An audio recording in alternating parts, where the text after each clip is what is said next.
From hidden facts not many people notice, to sad statements the creator Gege Akutami gave to the public, all the way to some incredibly devastating details that might have just gone over the head of most fans. These are the 30 saddest, most devastating, or even messed up facts you might have never noticed or even heard about Jujutsu Kaisen. I'll be honest, I couldn't stop crying while making this video, so brace yourselves, because by the end of the video, tears might start rolling from your eyes as well. Like, did you ever realize that Toji died with regrets? Soon before dying, Toji realized he left Megami alone to be raised by the Zenin clan he truly hated. He first thought that by selling Megami to the Zenin clan, he would ensure a comfortable life for him, since Megami was a cursed technique user with a powerful innate ability that the Zenin clan loved. However, before his dying breath, Toji regretted this action and unfortunately died without being able to fix it. This was only the first fact of the first level of sad details we will present in this video. We still have 28 more inconceivably sad facts to cover. Each fact from here onwards is even more devastating than the last one. I mean, hear this. Many fans wondered how come Toji was not able to remember his very own son. After all, his answer when someone mentioned Megami was, quote, "Who is that?" However, in reality, Toji lied about not remembering who Megami is. Before having a child, Toji stated that he held no interest in the world, but this changed after Megami was born. Even though he sold Megami to the Zenin clan, he did so in order for him to become both strong as well as live comfortably by being part of one of the 3 great families. Toji never wanted Megami to be left alone in the Zenin clan. After all, he knew how evil, corrupted, and power-thirsty those people really were, but he felt this was the best option for Megami, and thus why he did it.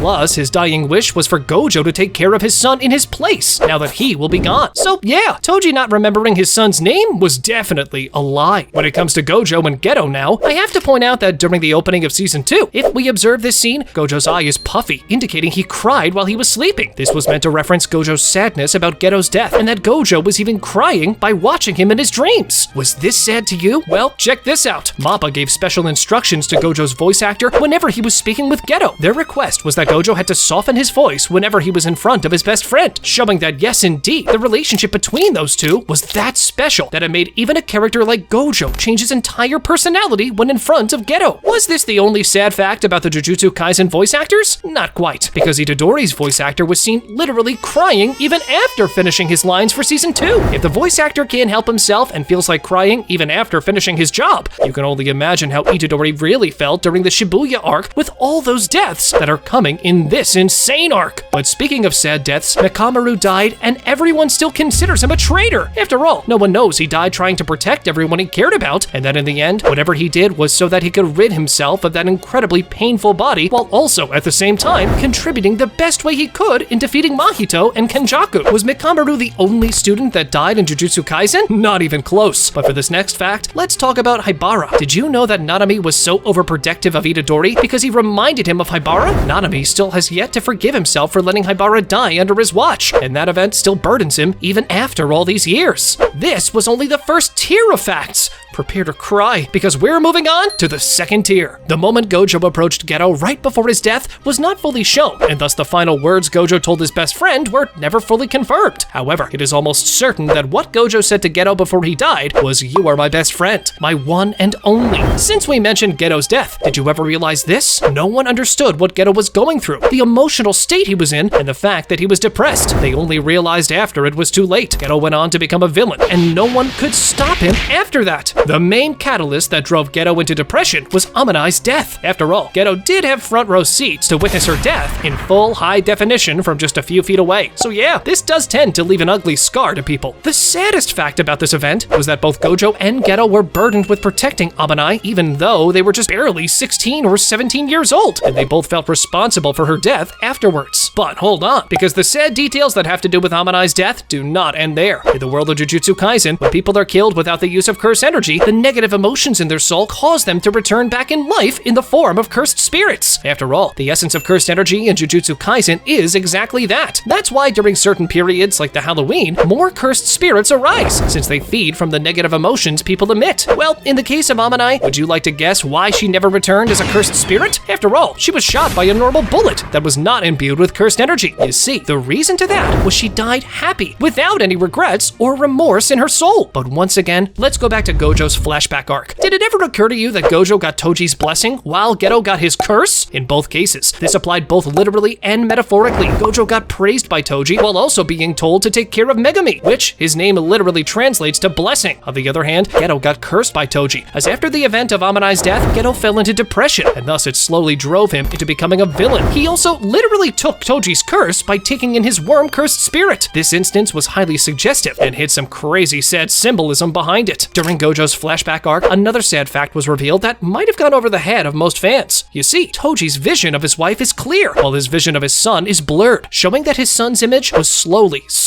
fading away from him, even if he deeply cared about him. Another fact showing Toji's love about his son is this: Toji loved every moment in Shibuya arc, roaming free and proving his strength to everyone while he goes on a killing spree. I would even go as far as to say that he was probably trying to find a way to permanently return back to life without being controlled by the curse of Ogami. I mean, he came back from the dead, so finding a way to break the spell that commands him to kill everyone on sight is not too far-fetched to believe. However, the moment he saw Megumi, knowing that the curse placed on his body by Ogami would force him to fight his son, everything else did not matter. He picked the option to end his own life in order to protect his son. We showed a sad fact in the opening, but how about the ending songs? Well, if you observe the ending song of Jujutsu Kaisen Season 2, Mappa went with using beta fish in front of both Gojo and Geto. These were actually two devastating hidden details behind this selection. The white beta fish symbolizes Gojo, while the black one symbolizes Geto, both based on their hair color. The first sad symbolism hidden under this sequence was the fact that the white beta fish that swims in front of Geto and represents Gojo is what a healthy beta fish is supposed to look like, while the black one that swims in front of Gojo and symbolizes Geto is what an unhealthy and sick beta fish looks like. If you observe their shape on this area of their body, you can tell which of them is sick, and the one representing Geto is beyond any doubt sick and weakened. Plus, Geto was shown sad in the ending scene, so this reinforces this symbolism even further. However, this was not the only symbolic fact I discovered about that. You see, two beta fish cannot be put inside the same water tank, as one will end up killing the other. Beta fish are supposed to fight each other on sight, and thus why Mappa went with this symbolism. Despite their true friendship, Gojo and Geto were unfortunately always meant to become rivals due to the different ideals they would develop. Next, let's talk about Gojo's inevitable death. You see, Akutami hates Gojo and wanted to kill him off in many different occasions. So unfortunately, what happened in the manga was bound to occur eventually. To be honest, Gege did state that if people watching this video subscribe to the channel, he might consider bringing Gojo back. So now it's your choice really, what happens with Gojo? A related fact about that is the following. Although not exactly a sad fact that has to do with the plot of the story of Jujutsu Kaisen, I believe it surely deserves a spot on our list, despite giving us such a masterpiece that is literally the entire community on the edge of its seats, waiting to read the new manga chapter each week the second its leaks come out. The creator of the series, Gege Akutami, received and keeps receiving multiple death threats daily because of his habit to kill off important and fan-favorite characters. Even though I must admit some character deaths are very painful to see, threatening the creator of a series is never okay. Up next, the protagonist of the series. We did say that Gege hates Gojo, but how about Itadori? I mean, Gege literally woke up one day and said, okay, I will make my protagonist suffer for 4 arcs straight. Itadori failed to save everyone he ever tried to save. Junpei, Nobara, Nanami, and even Gojo. I swear, Itadori can't seem to catch a break here. On to the top tier of sad facts. If you didn't cry yet, well, bear to do so now. I mean, listen to this. Megumi thought his father named him Megami because he did not care about him in the slightest, not even to come up with a name fitting his gender. After all, Megami is a name given to girls in Japan, not boys, which again is a tragic irony since Toji always loved his son. Even more tragic than that is the fact that Megami will never know that his father loved him dearly. During Shibuya, he did not know that the man fighting him and thus refusing to kill him was his father. Plus, after Toji's death, the face changed back to that of Ogami's grandson, so Megami will probably never know who that man really was. Once again, let's take a step back to Gojo's backstory. If you observe closely, Gojo used to sit with his legs crossed, while Geto used to sit with his legs wide spread open. After Geto's death, however, Gojo started adapting Geto's style and started sitting like him. I guess this made him feel closer to the one and only true friend he ever had. On to something almost everyone observed, but almost no one understood why it happened and what the sad symbolism behind it was. You see, the start of Jujutsu Kaisen Season 2 featured a lighter animation theme with more goofy animation and brighter colors on people. The reason for that was the fact that this part was all portrayed from Gojo's eyes and Gojo's perspective. Gojo sees back those days with nostalgia, as if they were taken from a fairy tale. Despite everyone praising him, Gojo was actually only valued in the Jujutsu world because he is the strongest. People feared him since he was a child. Almost no one respected him, and everyone was always praying for his downfall. Even when he was sealed, the higher-ups set as a crime to even attempt to unseal Gojo. Besides his students and close allies, the entire world is against Gojo. Gojo. And don't even get me started on Gege. He is by far the biggest opponent of Gojo Satoru. Well, no matter if Gege hates Gojo, no one can deny that the depth with which Gege writes Gojo is as deep as it goes. I mean, immediately after Gojo was unsealed, the first thing he wanted to do was give Geto a proper burial ceremony. Plus, Gojo chose the date to fight Sukuna, right? 24th of December. Does this date ring any bells to you? This was the exact date of Geto's death. Gojo wanted to fight Sukuna on that date in order to draw strength from that painful event in his life. Plus, if he were to die here,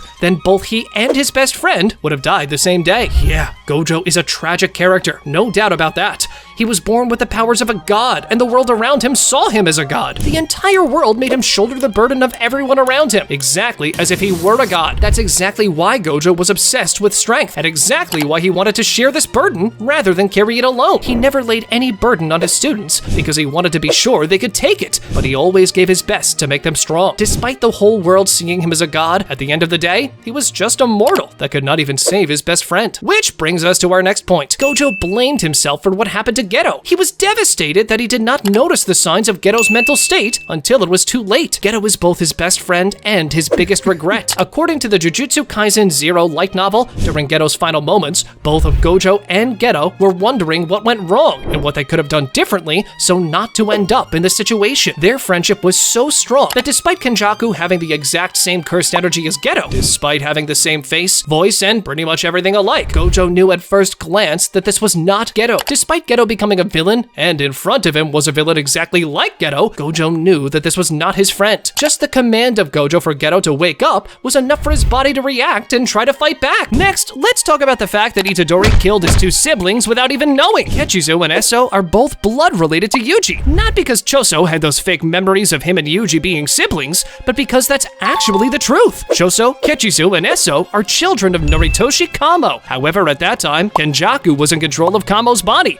meaning that both Itadori and the three siblings we just mentioned share one common parent, Kenjaku. After all, Kenjaku was in control of Yuji's mother when she had him. The fact that Yuji said, quote, "It's painful when seeing Eso dying," makes this even more tragic, as at the end of the day, Itadori has just killed his two blood-related siblings without even knowing. And closing with a fact that is both tragic as well as kinda hilarious if you ask me. People in certain countries of the Middle East might not be able to ever watch anime again because of one single person's actions. Allow me to explain. If you didn't already know, a fan started a pretty major beef online with the frickin' Taliban over commissioning them to assassinate Gege. Well, one thing led to another, and now it turns out certain ministries of some countries like Afghanistan are considering banning anime entirely for everyone in the country. Talk about one guy ruining the fun for everyone. Check out this video where we analyze what would have happened if Gojo fought against all of his students. Go on, check it out.